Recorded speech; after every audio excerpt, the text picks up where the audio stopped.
ഒരിക്കൽ പ്രവാചകൻ പഠിപ്പിച്ചാണ്, നാളെ കോടതിയിൽ നിൽക്കുമ്പോൾ ദൈവം മനുഷ്യരോട് ചോദിക്കും, എന്നാലും ഞാൻ വയ്യാതെ കിടന്നപ്പോ നീ വന്നില്ലല്ലോ എന്നെ കാണാൻ. ആരാ ചോദിക്കുന്നത്? ദൈവം ചോദിക്കുക. ആരോട് ചോദിക്കുക? മനുഷ്യരോട് ചോദിക്കുക.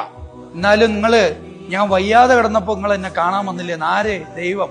അപ്പൊ ഈ മനുഷ്യൻ ചോദിക്കും, പടച്ചോൻ വയ്യാതെ ആവുകയെ, എനിക്കറിയില്ലായിരുന്നു പടച്ചോനെ. അപ്പൊ പടച്ചോൻ പറയാൻ എന്തെന്നറിയോ? ഇന്ന വീട്ടിലെ രാഘവന്റെ മോൻ വയ്യാതെ കിടന്നില്ലേ, ഞാൻ അവിടെ നിന്നെയും കാത്തു നിൽക്കായിരുന്നു, നീ വന്നില്ല. നീ തിരക്ക് പിടിച്ച് പള്ളി പോയി, നീ അമ്പലത്തിലൊക്കെ പോയി, പക്ഷേ നീ ഇന്ന ആളുടെ വീട്ടിൽ വന്നില്ല. ഒരു എത്തീമിനെ സഹായിക്കാതെ, ഒരു മിസ്കീന്റെ കൂടെ ഇടപാടിൽ പങ്കെടുക്കാതെ ഒരു മനുഷ്യൻ ഏത് കർമ്മം ചെയ്താലും അത് നിസ്കാരം പോലും എനിക്ക് വേണ്ടെന്ന് പറഞ്ഞ ഒരാളുണ്ട്. അതാണ് പടച്ചോൻ.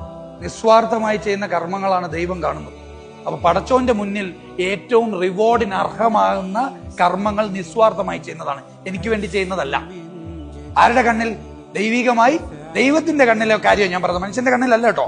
ഇനി നാളെ ഒരു കോടതിയിൽ ഏറ്റവും കൂടുതൽ റിവാർഡ് ചെയ്യപ്പെടാൻ പോകുന്നത് ആ ചെയ്ത കാര്യങ്ങളാണ്. അതുകൊണ്ടാണ് ഞാൻ പറഞ്ഞത്, ഒരു മനുഷ്യൻ സ്വാർത്ഥനാണെങ്കിൽ നിസ്വാർത്ഥതയായിരിക്കും അവന്റെ ഏറ്റവും വലിയ സ്വാർത്ഥത. കാര്യം എന്താണ്? അവിടെ ചെല്ലുമ്പോൾ രക്ഷപ്പെടണ്ടേ? സ്വന്തത്തെ ആത്മാർത്ഥമായിട്ട് ദൈവികമായിട്ട് ഒരുപാട് സ്നേഹിക്കുന്ന ഒരാൾക്ക് അയാളായിരിക്കും ലോകത്തിലെ ഏറ്റവും വലിയ നിസ്വാർത്ഥൻ. കാരണം ഏറ്റവും വലിയ സ്വാർത്ഥത നിസ്വാർത്ഥതയാണ്.